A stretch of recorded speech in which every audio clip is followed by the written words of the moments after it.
आप हैं बिहार संवाददाता के साथ और मैं हूं मनोज चतुर्वेदी। पूरे इंडिया में 7 जगह बाई इलेक्शन हुए।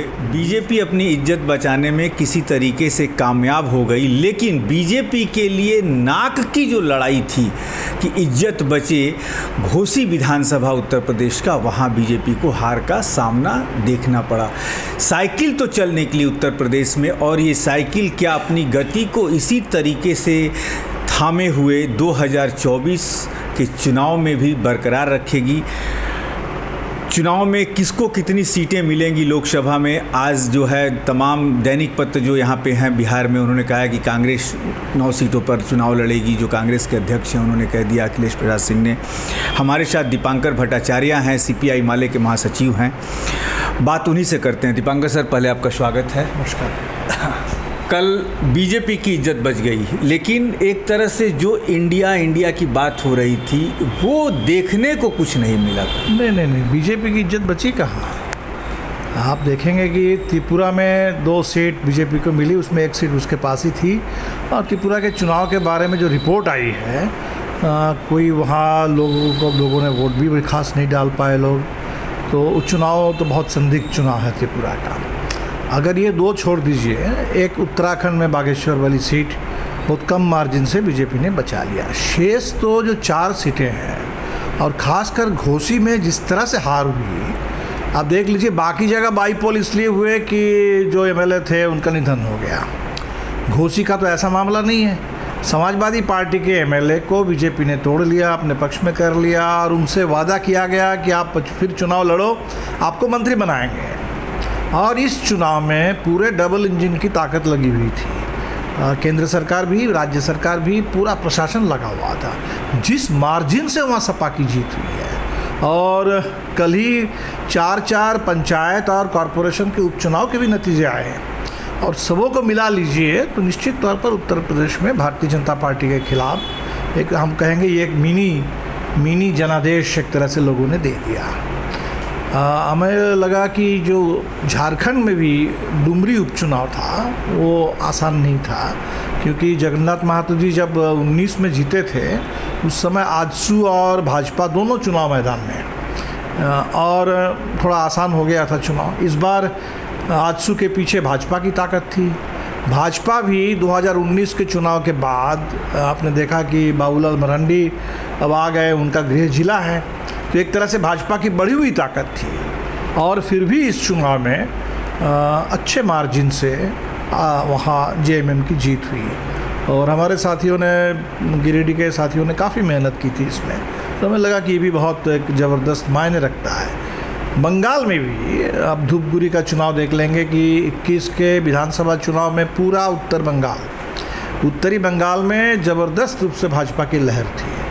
और धूपगुड़ी ऐसी सीट है जहाँ 4-5 हज़ार के मार्जिन से भाजपा की जीत हुई थी। इस बार वहाँ बावजूद इसके कि सीपीएम और कांग्रेस के वहाँ उम्मीदवार थे, एक तीसरे उम्मीदवार, लेकिन टीएमसी ने करीब 5,000 के मार्जिन से जीत हासिल कर ली। तो हमें तो लगा कि इस चुनाव ने एक संकेत जो दे दिया है कि बहुत हो गया है, देश अब बदलाव चाहता है।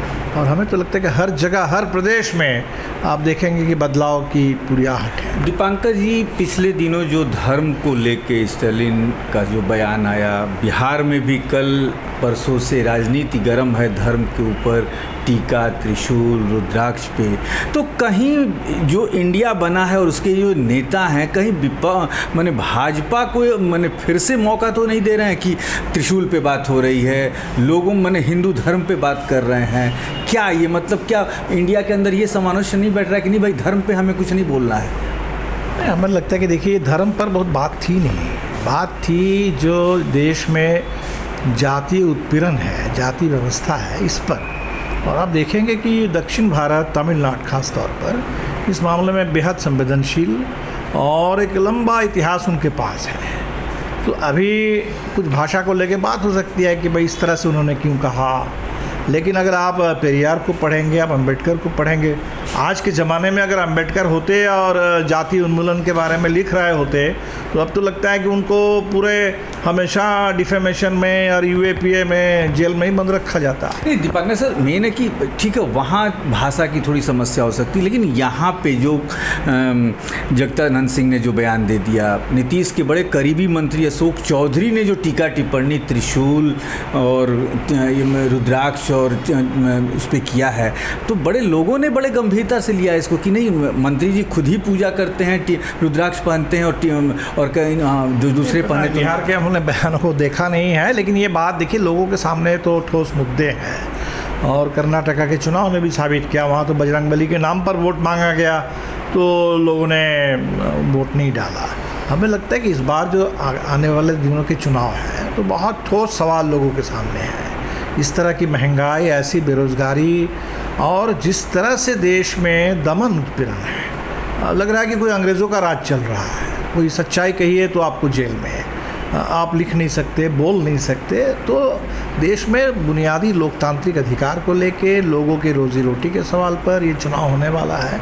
और जाहिर सी बात है कि अगर आप जाति की बात करेंगे तो आपने भी ध्यान दिया होगा, अभी अचानक हमारे भागवत जी ने एक बात कही, 2015 में कह रहे थे कि आरक्षण का रिव्यू हो, और जब बिहार में ज़बरदस्त उस समय आरक्षण के पक्ष में बिहार ने जनादेश दिया, और आज जब पूरे देश में हमने एक मांग की कि वह जातिवार जनगणना हो, आरक्षण जाति आधारित है और निश्चित तौर पर तो आपके पास लेटेस्ट आंकड़े चाहिए, तो हमने देखा कि पहली बार अब वो कह रहे हैं कि भाई 2000 साल से ये जो हमने उत्पीड़न की व्यवस्था बना रखी उस पर हमने ध्यान नहीं दिया और इसीलिए अगले 200 साल आप इसको सहने के लिए तैयार रहिए। ये जो बात कह रहे हैं, हमें लगता है कि उनको बात समझ में आ रही है कि ये मसला धर्म का नहीं है और धर्म पर आप बात करते रहिए, उससे बहुत फ़र्क नहीं पड़ेगा। मसला है सामाजिक गैर बराबरी, भेदभाव, लोगों के सामने सामाजिक असुरक्षा, ये अपमान, ये है सवाल। और कहीं ना कहीं इस सवाल को तो सभी लोगों को मानना पड़ेगा और बराबरी के पक्ष में खड़ा होना पड़ेगा। दीपांकर जी, मुंबई में आप लोगों की बैठक हुई, आप भी गए थे, तीनों बैठकें जो हुई तीनों में आप शामिल थे।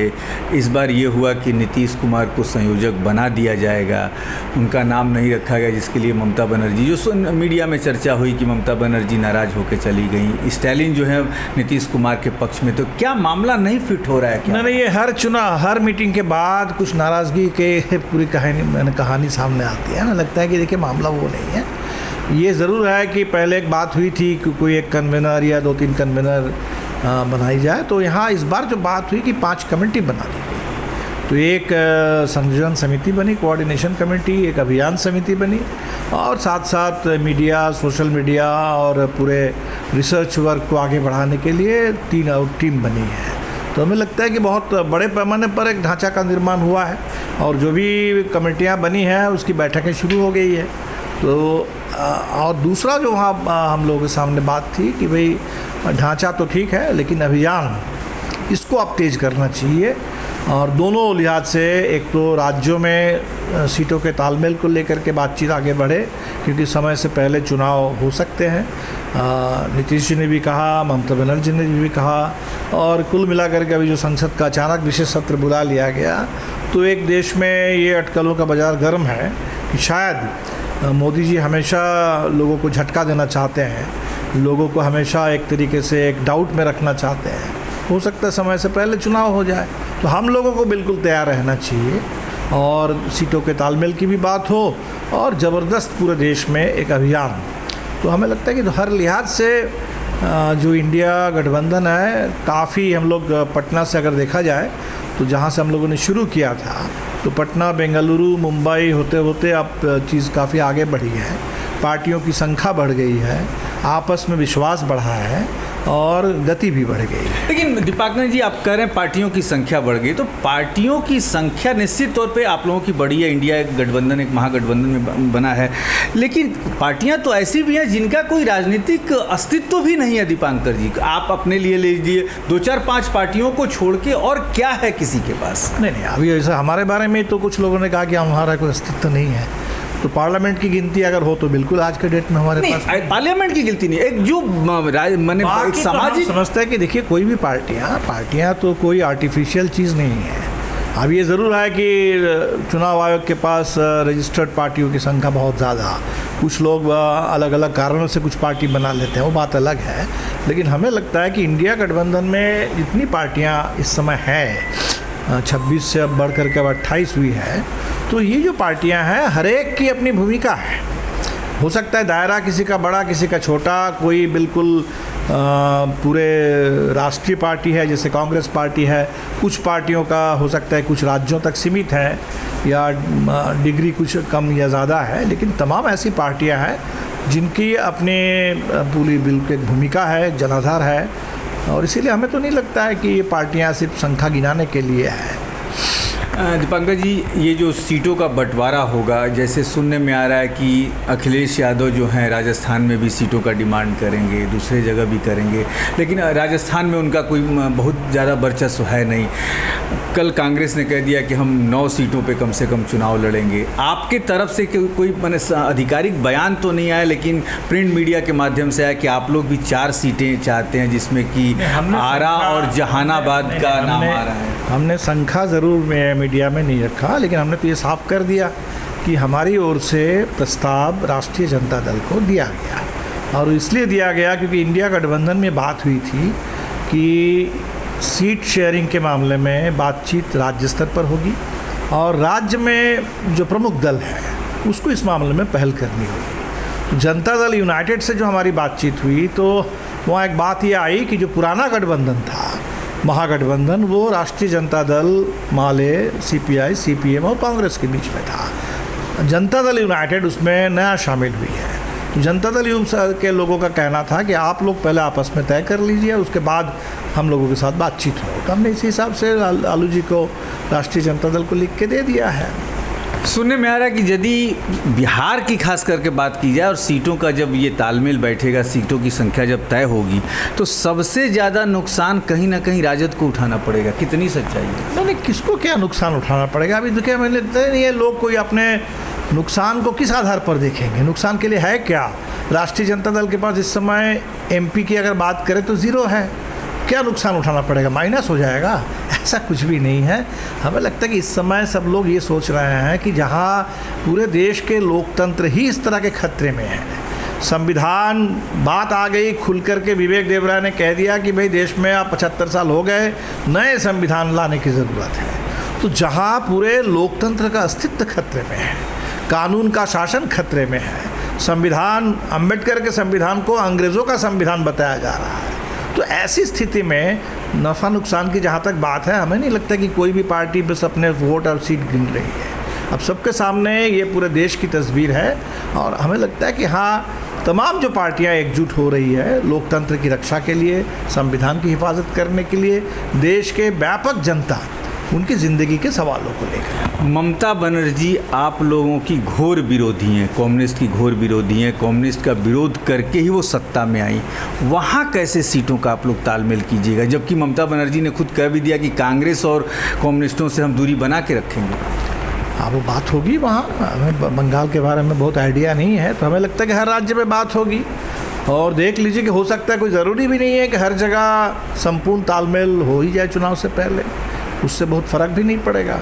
अब केरल ले लीजिए, केरल में CPM की सरकार है, वहाँ UDF जो विधानसभा के देख लिए तो मेन अपोजिशन है। अगर आप लोकसभा की बात करें तो पिछले चुनाव में मेरे ख्याल से शायद 18 या 19 सीट UDF के खाते में गई थी। तो जो भी रिज़ल्ट हो केरल में, तो बात तो सीधी है कि वो इंडिया के खाते में जाएगा। मतलब संभावना ये है दीपांकर जी कि जहाँ तालमेल नहीं होगा वहाँ सब लोग चुनाव लड़ जाएंगे। बिल्कुल हो ही सकता है, हो ही सकता है कि ऐसे कुछ राज्य हो, ऐसे कुछ इलाके हो जहाँ चुनाव से पहले तालमेल संभव भी ना हो या ज़रूरी भी ना हो, और चुनाव के बाद वो बिल्कुल देखा जाएगा। ज़रूरी ये है इस समय कि भारतीय जनता पार्टी, मोदी सरकार, इसको सत्ता से बेदखल करना। दीपांकर जी, आपने जो बात कही और बड़ा स्पष्ट आप बोलते हैं, तो इससे क्या भाजपा को फ़ायदा नहीं मिलेगा? भाजपा तो चाहेगी कि आप लोग सब लोग लड़िए, हर जगह लड़ जाइए सब। नहीं, फ़ायदा ला के दिखाए ना। केरल में मान लीजिए CPM और कांग्रेस के बीच में आपस में चुनाव में लड़ाई हो जाए, तो इससे भाजपा को फ़ायदा कहाँ से मिलेगा? अभी तो पश्चिम बंगाल का ही देख लीजिए, कल का ही उपचुनाव का रिजल्ट देख लीजिए। वहाँ कांग्रेस और सीपीएम एक तरफ, टीएमसी एक तरफ और बीजेपी। फ़ायदा तो नहीं हुआ बीजेपी को। यदि हम कुछ राज्यों में अलग अलग भी चुनाव लड़ लेंगे तो भी भाजपा को कोई फ़ायदा नहीं होने वाला है। नतीजा कल निश्चित तौर पर बंगाल में भी देखने को मिला, केरल में भी देखने को मिला, और भाजपा को कहीं ना कहीं अब सोचने पे ये मजबूर होना पड़ेगा कि आखिर इस महागठबंधन जिसका नया नाम इंडिया है उसे किस तरीके से आने वाले चुनाव में रोका जाए। कौन सी रणनीति भाजपा के जो थिंक टैंक हैं वो बनाएं ताकि इंडिया के नेताओं को रोका जा सके। मैं मनोज चतुर्वेदी, पटना।